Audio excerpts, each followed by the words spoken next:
Ese día, a la caída del sol, nos encontramos en medio de un valle verde, placentero y totalmente inhabitado.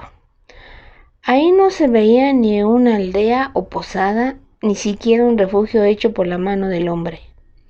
El glotón de sangre nos hizo seguir andando hasta que llegamos a un riachuelo de agua fresca y ahí nos enseñó cómo acampar. Por primera vez en toda la jornada, usamos nuestros aperos y yesca para encender fuego y en él cocinamos nuestra comida de la noche, por lo menos lo hicieron los esclavos 10 y 3. Luego sacamos de nuestros bultos las cobijas para hacer nuestras camas sobre el terreno. Todos estábamos conscientes de que allí no había muros alrededor del campamento y ningún tejado sobre él. Que no éramos ningún ejército numeroso para protegernos mutuamente, que allí solo estaba la noche y sus criaturas, todas ellas alrededor de nosotros, y que esa noche el dios viento de la noche soplaba fríamente. Después de haber comido, me paré a la orilla del círculo de luz que daba nuestro fuego y miré hacia la oscuridad. Esta era tan profunda que aun si yo hubiera podido ver, no habría visto nada. No había luna, y si alguna estrella, aunque eran imperceptibles para mí, tampoco. No era como mi única campaña militar, en la que los sucesos que nos habían llevado a mí y a otros a tierras extranjeras. A ese sitio yo había ido por mi propia voluntad, y allí sentí que estaba vagando sin saber el camino, sin consecuencia, y que de mi parte era más temerario que intrépido. Durante mis noches en el ejército siempre había habido un tumulto de voces, ruidos y conmoción, el movimiento de una multitud alrededor. En esos momentos, teniendo detrás mi luz de un simple fuego de campamento, solamente escuchaba la palabra ocasional y el sumiso sonido de los esclavos que hacían lavando sus utensilios, alimentando el fuego y quitándoles el polvo a nuestras petates de dormir. El ruido provocado por los perros que se peleaban por los desperdicios de nuestra comida. Delante de mí, en la oscuridad, no había traza de actividad de seres humanos. Yo podría haber mirado tan lejos como en la orilla del mundo y no ver ningún otro ser humano o alguna evidencia de que alguno hubiese estado allí. Y lejos en la noche, delante de mí, el viento trajo a mis oídos solamente un sonido, quizás el más solitario que uno pueda oír, la audible y la única ululación que se puede percibir desde muy lejos, el gemido del coyote que parece lamentar la pérdida de algo muerto o perdido. Rara vez en mi vida he sentido la soledad aún estando completamente solo, pero aquella noche parado allí me sentí solo, tratando deliberadamente de soportar y sufrir lo que viniere, con mi espalda hacia el único pedazo alumbrado y caliente del mundo y con mi rostro vuelto al destino negro, vacío y desconocido. Coscal habló, tratando de que el sonido de su voz fuera como si estuviera bromeando. Pero suponte que viene un jaguar y que tengamos que correr. Mirándolo fijamente, el glotón de sangre dijo: si viene un jaguar, muchacho, te puedo garantizar que correrás sin darte cuenta de si estás vestido o desnudo. De todas maneras, un jaguar comerá tus vestidos con el mismo gusto con que comería la tierna carne de muchachito. Quizás vio que a Coscal le temblaban los labios porque el viejo guerrero, apiadándose y riendo entre dientes, le dijo: no te preocupes, ningún gato se acerca al fuego de un campamento y yo estaré pendiente de que éste siga ardiendo. Suspiró y añadió: es un hábito que no he podido dejar atrás a través de muchas campañas. Cada vez que el fuego disminuye me despierto y lo alimento. No me encontré muy incómodo al enrollarme dentro de mis 2 cobijas, con solamente algo de apero y mezquino apilado entre mi cuerpo desnudo y el suelo frío y duro, porque en el último mes En mis habitaciones de palacio había estado durmiendo sobre el petatl, ligeramente acoginado de Coscal. Durante ese mismo tiempo, Coscal había dormido en mi cama bien acoginada, caliente y suave, y era evidente que se había acostumbrado a la comodidad. Aquella noche, mientras ronquidos y jadeos salían de las formas abultadas alrededor del fuego, lo oí que caminaba en posición sin poder dormir y volteándose de un lado a otro, tratando de encontrar una posición que le permitiera reposar, gimiendo suavemente cuando no podía encontrarla. Así es que al fin le susurré por encima: Coscal, traes tus cobijas aquí. Él vino agradecido y con sus cobijas y las mías hicimos una cama más gruesa y doble para cubrirnos. Esa actividad hizo que nuestros cuerpos desnudos expuestos al frío tuvieran un violento temblor. Nos apresuramos a meternos dentro de la cama improvisada, arrebujándonos juntos como si fuéramos platos sobrepuestos, la espalda de Coscal arqueándose sobre mi cuerpo enconchado y mis brazos alrededor de él. Gradualmente se nos fue quitando el temblor y Coscal murmuró: «Gracias, Mixli», y pronto cayó en la respiración regular que da el sueño. Pero entonces yo no podía dormir. Mi cuerpo calentando el suyo hizo volar mi imaginación, pues no era como descansar al lado de otro hombre, en la forma en que los guerreros se amontonan unos contra otros para mantenerse calientes y secos como en Tezcala. Y tampoco era como acostarse con una mujer, como yo lo había hecho la última noche en el banquete de los guerreros. No, era como en los tiempos en que yo me había acostado con mi hermana, en los primeros días en que nos explorábamos y nos descubríamos y nos sentíamos el uno al otro, cuando ella no era más grande que ese muchacho.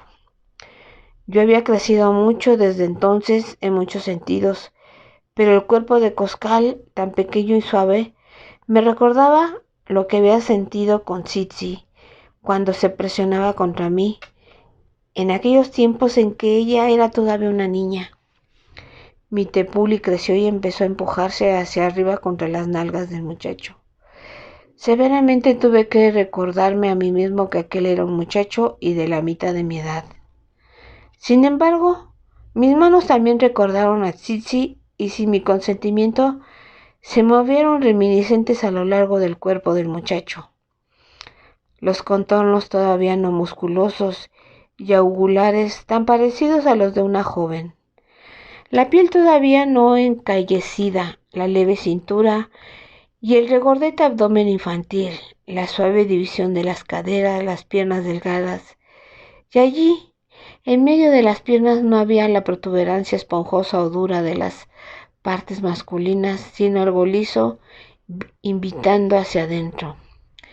Abracé a Coscal otra vez contra mí, sus nalgas acomodadas en mis ingles, mientras mi miembro se escondía entre sus muslos, entre el tejido del surco dejado por la suave cicatriz que muy bien pudiera haber sido un tepili cerrado.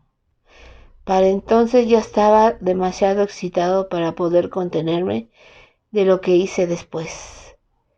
Esperanzado de hacerlo sin despertarle, empecé muy, pero muy suave a moverme. «Beasley», susurró él muy sorprendido. Yo detuve mi movimiento y me reí. Quieta pero trémulamente susurré: «Después de todo, quizá debí haber traído una esclava». Él movió su cabeza y dijo soñoliento: «Si puedo servirle para ese uso», y se pegó más íntimamente contra mí, apretando sus muslos sobre mi tepuli, y yo reanudé mi movimiento. Después, cuando los dos nos dormimos todavía enconchados, soñé con el ensueño enjollado de Tsitzilini, y creo que hice eso otra vez durante aquella noche. En el sueño con mi hermana, en la realidad con el muchachito. Creo que puedo entender por qué Fray Toribio ha salido tan abrupta y atropelladamente. Él ha de ir a enseñar el catecismo a la gente joven, ¿no es así? Me preguntaba a mí mismo si desde aquella noche llegaría a ser un Culiontli, y si en lo sucesivo solo anhelaría muchachitos, pero esa preocupación no persistió por mucho tiempo. Al final de la caminata del siguiente día, llegamos a una aldea llamada Tlancualipican, que ostentaba una posada rudimentaria que ofrecía comidas, baños y dormitorios adecuados, pero solo les quedaba vacío uno para dormir. Yo dormiré con los esclavos, dijo Glotón de Sangre. Tú y Coscal tomad la habitación. Yo sabía que mi rostro estaba colorado, porque me di cuenta de que debió de haber oído algo de lo que pasó la noche anterior. Quizás el instante crujido de nuestro petate. Él vio mi cara y soltó una sonora carcajada. Después, dejando de reír, me dijo: ¿Así es que la primera vez que el joven viajero está largo tiempo fuera de casa? Y en estos momentos él duda de su hombría. Movió su cabeza gris y rió otra vez. Déjame decirte una cosa, Miss Lee. Cuando se necesita una mujer y no hay ni una disponible o ninguna que te guste, usa cualquier sustituto que quieras. Tengo experiencia en ese aspecto. En nuestras marchas militares a través de las aldeas, los hombres que vivían allí enviaban a sus mujeres a esconderse, así es que nosotros usábamos como mujeres a los guerreros capturados. No me mires así. Mira, Mixley, he conocido guerreros que han estado tan privados realmente de eso, que han utilizado animales que han sido dejados por el enemigo, como cachorros o cualquier clase de perros. Una vez en las tierras mayas, uno de mis hombres clamó que había gozado con un tapir hembra que había encontrado vagando en la selva. Supongo que para entonces me veía lo suficientemente aliviado, aunque todavía sonrojado, porque él concluyó: puedes sentirte contento de tener a tu pequeño compañero si él es de tu gusto y si él te ama lo suficiente como para ser complaciente. Yo te puedo asegurar que la próxima vez que una mujer cruce por tu camino, encontrarás que tus urgencias naturales no han disminuido. Solo para estar seguro hice la prueba. Después de haberme bañado y comido en la hostería, vagué hacia arriba y hacia abajo por 2 o 3 calles de Tlancualpican, hasta que vi a una mujer asomada a la ventana y vi que volteaba la cabeza cuando yo pasaba de largo. Regresé y me acerqué lo suficiente para ver si ella me estaba sonriendo, y sí lo estaba. Aunque no era bonita, ciertamente que no era repugnante.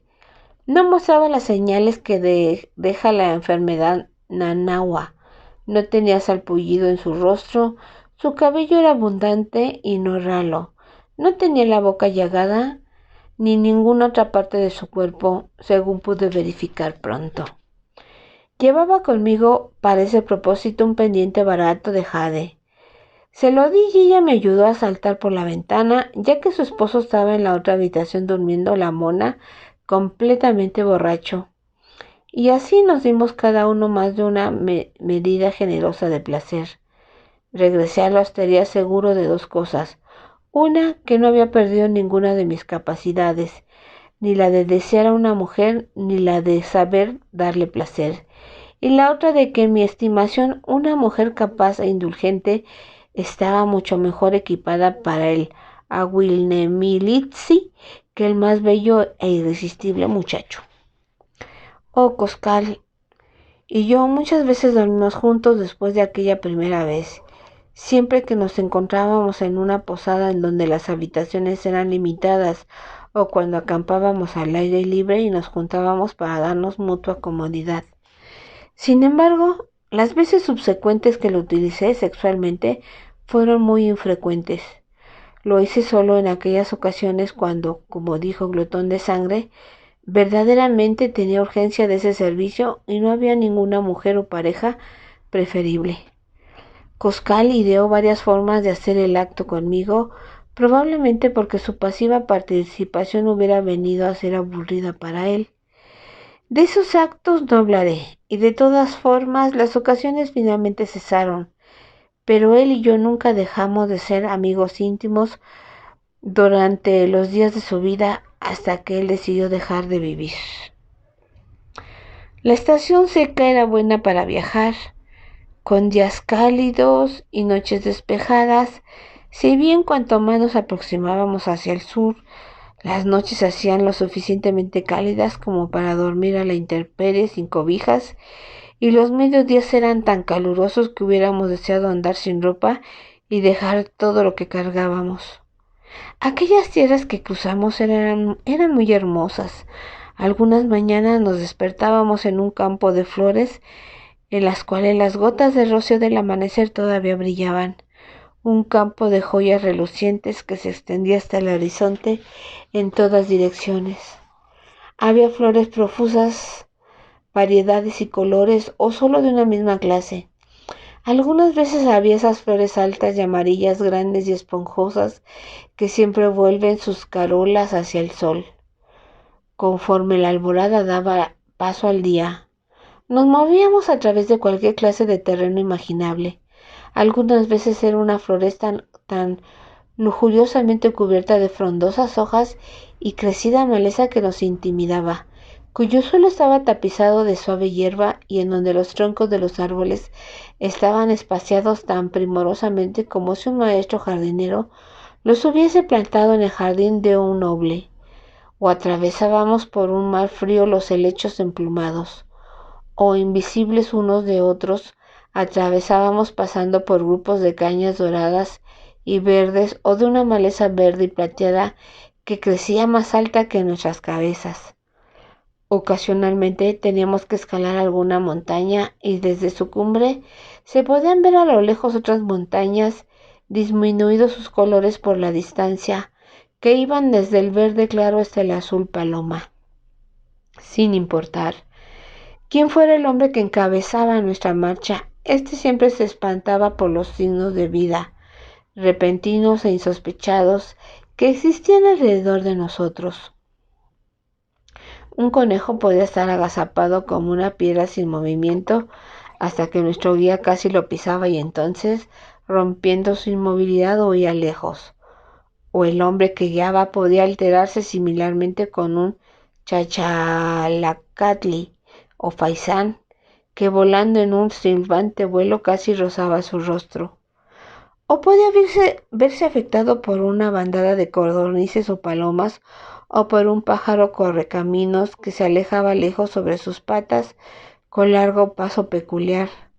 Muchas veces un armadillo acorazado eludía nuestro camino o un lagarto se reviviría a través de nuestro paso. Y cada vez que nos encontrábamos más hacia el sur, los lagartos se convertían en iguanas y algunas de ellas eran tan largas como lo alto de Coscal, con crestas coronadas de brillantes colores en rojo, verde y púrpura. Casi siempre había un halcón volando silenciosamente sobre nuestras cabezas en círculos, observando ansiosamente por si algún pequeño gamo se asustaba a nuestro paso, moviéndose vulnerablemente. O un sopilotl, buitre, trazando silenciosos círculos con la esperanza de que abandonáramos alguna cosa comestible. En los bosques, las ardillas voladoras se deslizaban desde las ramas altas a las más bajas, pareciéndose en su vuelo a los halcones y buitres, pero tan silenciosas pues nos chillaban enojadas. En la floresta o en la pradera siempre habían revoloteando y aleteando alrededor de nosotros brillantes papagayos, chupamirtos que parecían gemas, abejas de aguijones negros y una multitud de mariposas de extravagantes colores.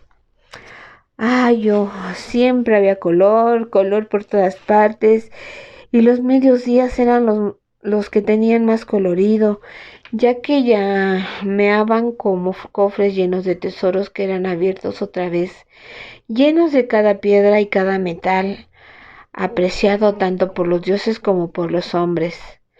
En el cielo, que era una turquesa, el sol flameaba como un escudo redondo de oro batido.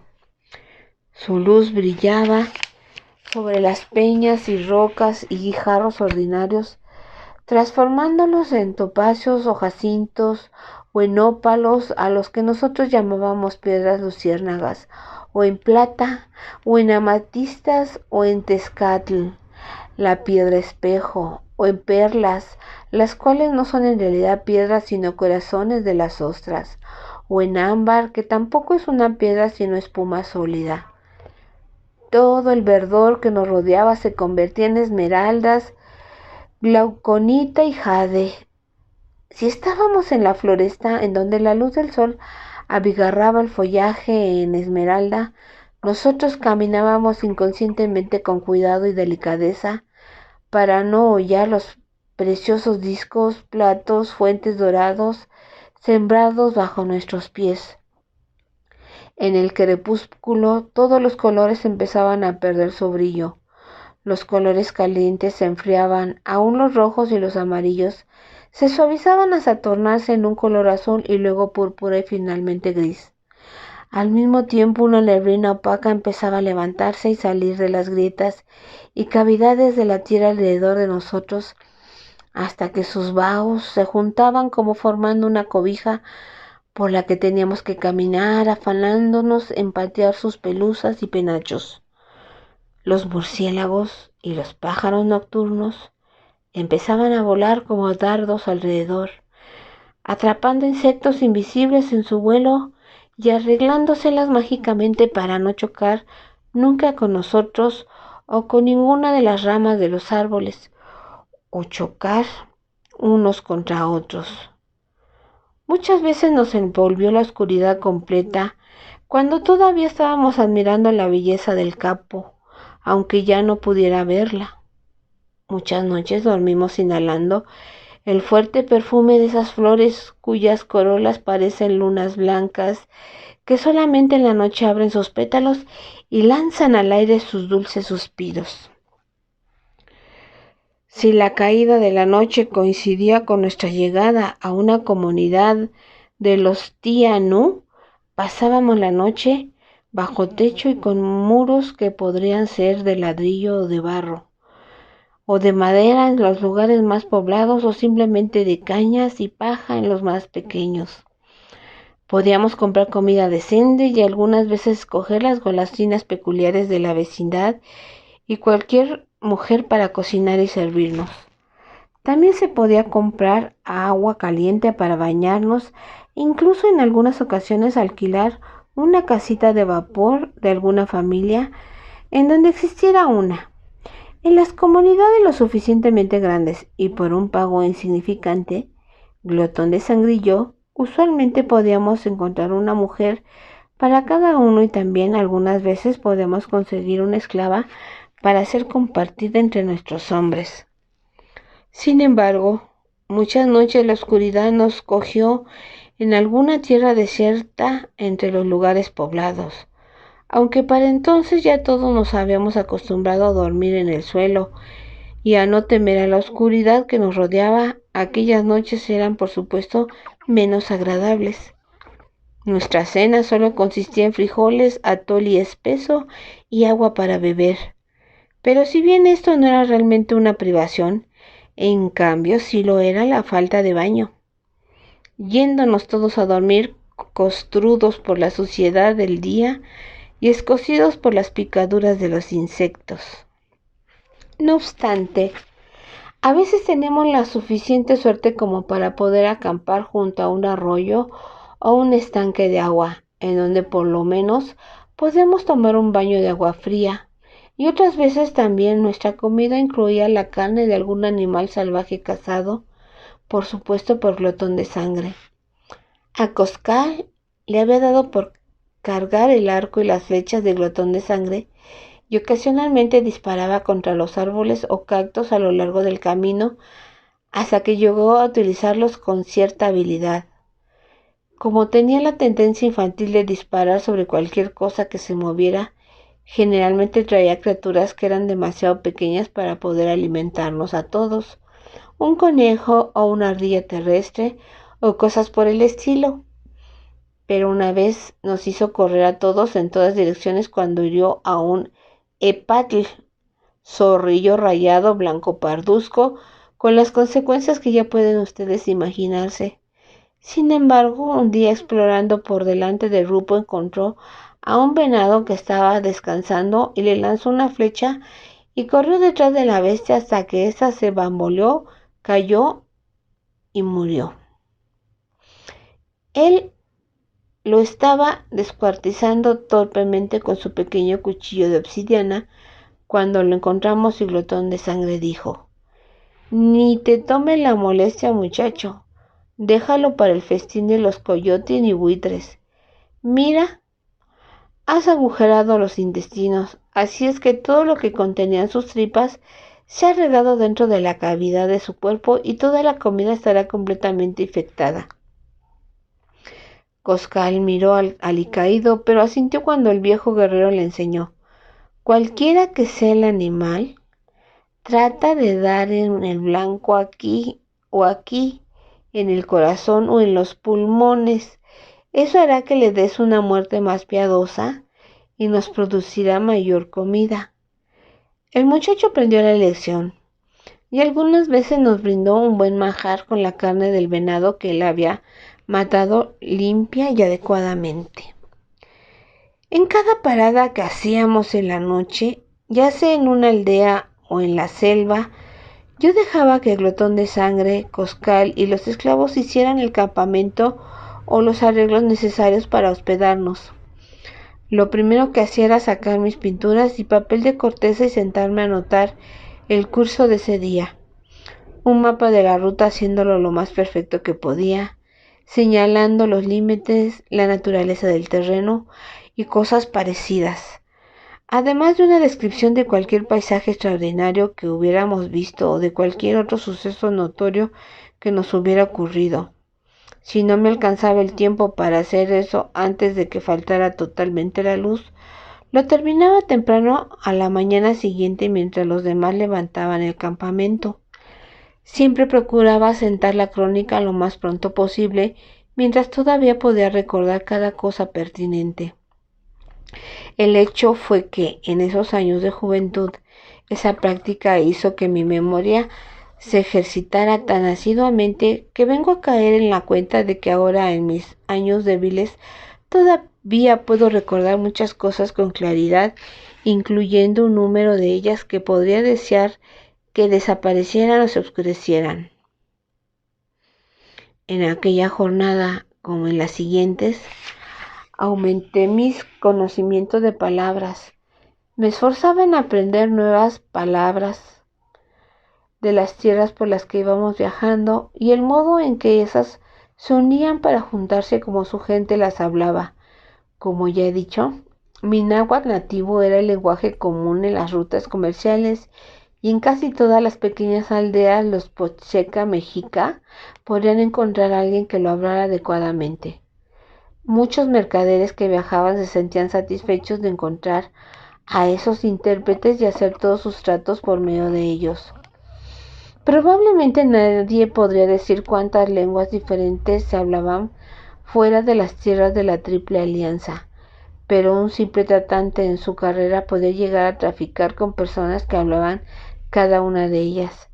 Ese tratante, ocupado con todas las cosas concernientes al comercio, rara vez se inclinaba a molestarse en aprender cualquier lengua extranjera, dejándolas todas a un lado. Yo me sentía tan interesado que me tomé ese trabajo porque consideraba que el conocimiento de las palabras era una ocupación más importante que el comercio. También parecía que poseía un don especial por la facilidad con que aprendía nuevos lenguajes sin mucha dificultad. Posiblemente porque había estado estudiando palabras toda mi vida, quizá por la temprana revelación de diferentes dialectos y acentos del náhuatl hablado en Jaltocan, en Texcoco, en Tenochtitlan y aún en el conciso de Tezcala. Los 2 esclavos de nuestro grupo hablaban sus diversas lenguas nativas, además de fragmentos del náhuatl que habían aprendido durante su cautividad. Y así fue como empecé mi aprendizaje de nuevas palabras con ellos, señalando a lo largo de nuestras jornadas tal o cual objeto. No quiero pretender que llegué a dominar cada una de esas lenguas extranjeras que encontré durante esa expedición. No hasta después de muchos otros viajes podría decir esto, pero aprendí lo suficiente del lenguaje de los Dianu, de los zapoteca, de los chiapa y maya, y de tal manera que por lo menos podía entenderme en casi todos los lugares que pasamos y a nuestro regreso todavía más. Esta habilidad para comunicarme también me facilitó el aprender las costumbres locales y sus maneras, y conforme a estas, ser aceptado más hospitalariamente por cada pueblo, además de hacer mi viaje más agradable y prolífero en experiencias. Esa mutua aceptación me procuró mejores tratos comerciales, más que si hubiera sido el usual sordomudo mercader tratando de ajustar sus ventas por medio de un intérprete. Les ofrezco un ejemplo. Cuando nosotros cruzamos la orilla de una sierra, nuestro esclavo llamado Cuatro, que ordinariamente era muy lerdo, empezó a demostrar una viveza que no le caracterizaba, una cierta clase de alegre agitación. Le pregunté con lo que había aprendido de su lenguaje y me contestó que su aldea natal, Ixnochitlán, no estaba lejos, delante de nosotros. Él la había dejado algunos años atrás para ir en busca de fortuna fuera de su mundo, pero habiendo sido capturado por bandidos había sido vendido a una noble chalca, siendo revendido varias veces más, hasta que finalmente vino a ser incluido en una ofrenda de tributo a Tenochtitlán, y así había venido a dar al grupo de esclavos en donde Glotón de Sangre lo había encontrado. Yo hubiera llegado a saber todo esto muy pronto, aún sin conocer nada de su lenguaje, porque al llegar a Ixnochitlán nos encontramos con el padre, la madre y los dos hermanos de Cuatro, que habían venido a recibir y saludar con lágrimas y sonrisas al que habían perdido hace ya tiempo. Ellos y el tecutli de la aldea, o chagola, que es como llaman aquellos lugares a un pequeño gobernante, me suplicaron que les vendiera al hombre. Yo les expresé que estaba de acuerdo con sus sentimientos y con buena disposición para llegar a un acuerdo, pero les hice notar que Cuatro, él era más grande de nuestros cargadores y el único que podía con el pesado saco de rueda obsidiana. Ante esto, el chagola me propuso comprar al hombre y a la obsidiana, innegablemente útil para su pueblo que no tenía roca para construir sus aperos. Él sugirió como un trato justo una cantidad de chales tejidos que eran el único producto de la aldea. Admiré debidamente los chales que me enseñó, ya que eran bellos y prácticos. Sin embargo, tuve que decir a los aldeanos que yo estaba solo en la tercera parte de mi camino para terminar mi jornada, que todavía no estaba buscando hacer tratos, por lo que no me interesaba adquirir nuevas mercancías, que tendría que cargar todo el camino hacia el sur y luego de regreso a casa otra vez. Yo podría haber dejado ese argumento fuera, pues había determinado en mi interior dejar a Cuatro en su familia, aún teniendo lo que perder, pero para mi agradable sorpresa su madre y su padre se pusieron a mi lado. Chagola, dijeron ellos respetuosamente al hombre que era la cabeza de la aldea. Mira al joven mercader, tiene una cara bondadosa y es simpático. Él no quiere dejar que nuestro hijo se vaya otra vez, pero nuestro hijo es legalmente de su propiedad y seguro que él pagó un alto precio por su hijo como el de nosotros. ¿Vas a estar regateando sobre el precio de libertad de uno de tu propia sangre? No tuve necesidad de decir más.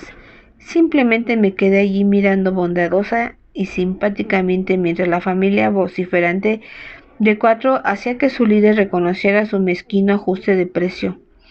Finalmente, con la cara enrojecida de vergüenza, estuvo de acuerdo en abrir el tesoro del pueblo y me pagó con moneda corriente en lugar de mercancías. Por el hombre y su carga me dio semillas de cacao, pedacitos de estaño y cobre, mucho menos difíciles de cargar y más fáciles de negociar que los pedazos de obsidiana. En suma, recibí un precio justo por los pedazos de roca y 2 veces el precio de lo que había pagado por el esclavo. Cuando el cambio fue hecho y Cuatro volvió a ser otra vez un ciudadano libre en Ixnochitlán, toda la aldea se regocijó y declaró un día de fiesta e insistieron en darnos alojamiento allí aquella noche, y un verdadero festín que incluía chocolate y ocli. Todo eso completamente gratis. La celebración continuaba cuando nosotros los viajeros nos retiramos a las chozas que nos habían asignado. Ya estando desvestidos para dormir, Glotón de Sangre eructó y dijo: yo siempre pensé que era rebajarse mucho reconocer que la forma de hablar de los extranjeros fuera un lenguaje humano, y pensaba que eras un necio en perder tu tiempo, Mixtli, cuando tomabas tus pinturas para aprender nuevas palabras de los bárbaros. Pero en estos momentos tengo que admitir, él tuvo otro ventrudo eructo y se quedó dormido. Quizá sea del interés de usted, en su calidad de intérprete, joven señorito Molina, saber que cuando usted aprendió el náhuatl probablemente aprendió la más fácil de todas las lenguas nativas. No quiero decir con esto que le dé escasa importancia a sus conocimientos. Usted habla el náhuatl admirablemente para ser un extranjero, pero si alguna vez quiere ensayar con otros de nuestros lenguajes, los encontrará considerablemente más difíciles. Para citar nada más uno, por ejemplo, usted sabe que casi siempre en nuestro náhuatl los acentos caen sobre la penúltima sílaba parte de la palabra, como parece serlo también en el español. Esta pudiera ser una de las razones por las cuales yo encontré su español insuperable. Si bien en otros aspectos es muy diferente del náhuatl, por contraste, nuestros vecinos más cercanos con diferente lenguaje, los purépecha, acentúan casi siempre cada una de sus palabras en la tercera parte antes de la última. Ustedes lo habrán observado porque todavía quedan lugares llamados Pátzcuaro, Querétaro y otros. El lenguaje de los otomí se habla más al norte de aquí y es todavía más difícil porque ellos acentúan sus palabras en donde sea. Debo decir que todos los lenguajes que he escuchado, incluyendo el de ustedes, el otomí es el más difícil de aprender. Solamente como una ilustración, esta tiene diferentes palabras para la risa de un hombre y la de una mujer. Toda mi vida he tenido que soportar el ser llamado por diferentes nombres. Entonces, cuando llegué a ser mercader viajero y era llamado en diferentes lenguajes, adquirí más nombres todavía, porque naturalmente Nube Oscura se decía diferente en todas partes. La gente zapoteca, por ejemplo, traducían mi nombre náhuatl de Tilectic Misli a San, Asayú o Nube Cue, es oscura. Aún después de que hube enseñado a la muchacha Sinaya a hablar con soltura el náhuatl como cualquier mujer mexica, ella siempre me llamaba Sa.